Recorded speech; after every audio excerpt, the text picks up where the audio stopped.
Hello, hello, hello, beautiful, divine beings. How are you? Welcome to my portal. Welcome to this divine energy space.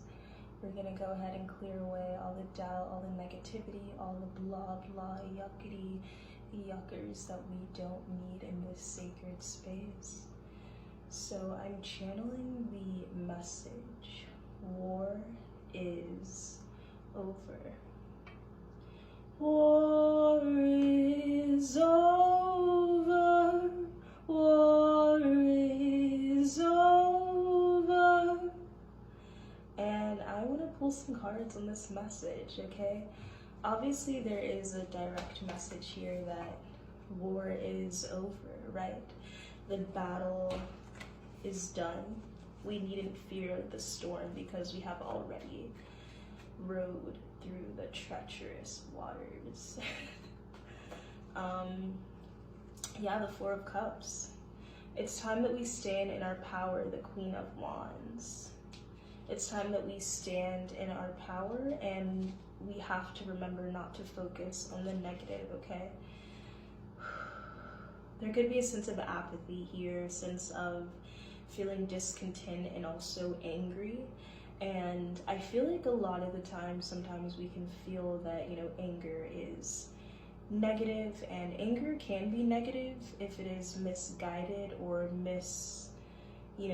channeled. If it's unresolved, then the anger can bleed into unnecessary or inappropriate or incorrect spaces. So anger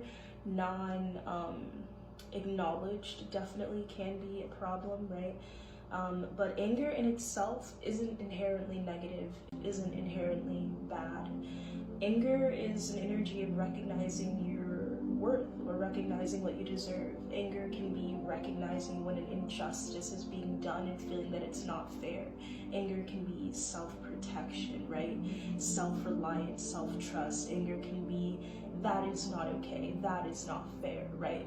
Even a worm, I think of the quote, even a worm, if whatever the quote is, it's like, even a worm, if messed with enough, will grow things. And that may not be the exact quote, but basically, if you know it, comment below. But basically that message here is that even a worm, which is like the most docile, kind, not even kind, but just is, right, creature that doesn't necessarily want to hurt anything, right, just wants to munch on the leaves, even a worm will ball up its fist if provoked, right? So I feel like that's the message here, is that maybe you were the one and you had to grow some fangs, or you had to, put up your fight. And I want to say, just know that that anger isn't, and it's a part of setting boundaries too, with the Queen of Swords, but that anger isn't negative, okay? Your anger is a powerhouse.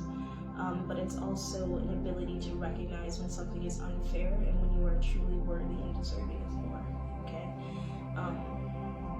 And so war is over comes through as a message that we have done our dues, right? You've done your dues, you have cleared your karma, or you have really integrated or gone through the harshest, most negative experiences that you were meant to in this lifetime to clear your karma, but also more so than clearing karma, that is an energy that is relevant, but it's also something that you chose because you came to this planet to help elevate, right?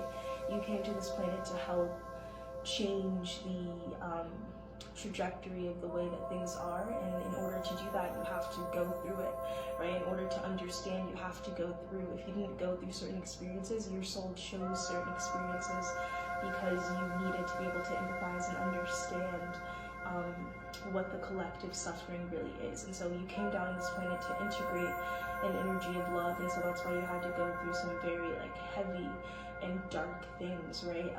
Because that is the collective energy, because that is what is hidden in the shadows, right? The underground, that is what is not spoken, that is what is hidden, that is the shadow of our earth realm. So you had to go through that experience where you wouldn't be able to understand truly your purpose or the suffering, right?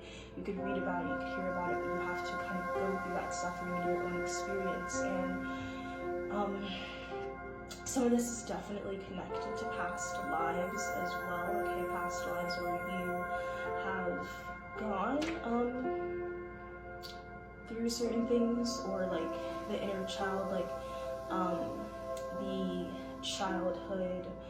I almost want to filter myself and, like, I don't know, beat around the bush or whatever, but like truly the past life of you had a past life where you were one of those children that was in the underground being, you know, going through those experiences of the elites or whatever you want to say. You were one of those children. So in this lifetime you are alchemizing and you are healing that, but you had to connect to that version of yourself. So that is the connection here, that is the understanding, is to know that you came down on this earth to liberate, and also in a past life you went through that experience, right? You were one of those children, okay?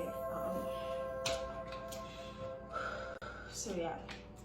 And the reason why you've gone through so much, maybe it can feel early in your life, whether you feel young, whether you feel old, whatever the case is, the reason why you went through so many of these experiences in your lifetime now is because later in your life is when it's meant to be prosperity and peace and paradise, right? Heaven on earth, we are creating heaven on earth. Right now you could say we are in hell on earth. People think hell, you know, once you're done, no, hell is here. Hell is a state of consciousness. Hell is a state of being. Hell is a thought, a way of thinking, okay, a mindset, a mentality. Your mentality, your perspective is all. So now you are shifting from the perspective of hell to the perspective of heaven, and it is a journey, right? And so that's like one of the energies surrounding a lot of the experiences that have been had. But also some of the suffering, the devil, some of the suffering we have gone through, it isn't necessarily karmic, it isn't necessarily what was meant to happen. We are in spiritual warfare, so understand that to a certain extent you did choose a lot of your suffering, the most traumatic, painful events in your life. You did choose to go through those for higher wisdom and understanding so that you can integrate that knowledge. Take your time, be angry, all is valid, but your highest self knows and understands the reasonings and the truths behind it.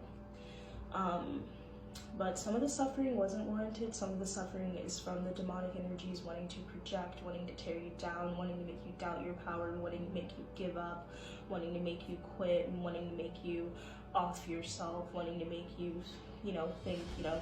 And you know what evil hates more than anything? Evil hates forgiveness. So your power, your ability is to be able to forgive, is to see and understand that you did this to me, but I know what you did to me has everything to do with you and absolutely nothing to do with me. And so for that reason, I forgive. Okay, that is your gift. That is your ability to psychoanalyze, right? Or truly understand or see the reasoning behind why people do the things they do, or why, you know, these really demonic, karmic energies chose to do the things that they did, that it was a reflection of their own trauma, their own suffering, and a need to put out the light in you, because the light in them is non-existent and your light is too bright. So understand that whatever suffering, understand the importance of this energy, though. The importance of acknowledging that is to understand not to internalize that, is to recognize that that is a reflection of them and not you, that that is their energy and not yours, and to release it. You know who you are, you know the power you hold.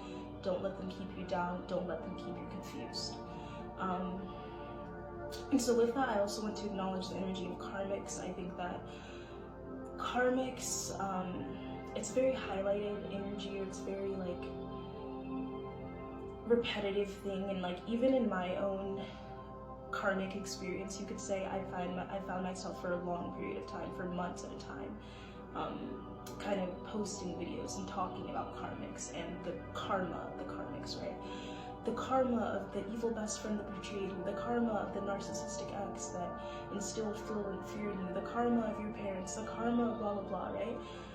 The point is to not focus on that, because even that creates kind of an idea that karma is negative. Karma just is, but that comes from suffering, that comes from resentment. And so when I see in the collective, when we're still in this energy of the karmic did this and the karmic did that, first of all, the karmic third party thing is a whole nother thing, okay? That is, you know, that is something that I don't resonate with in any way, and it's time for you to alleviate yourself from that as well. Like, oh, he's with the third party, the karmic. No, at that point, if you're watching someone's relationship from the outside looking in, you're the third party and you're in karmic energy.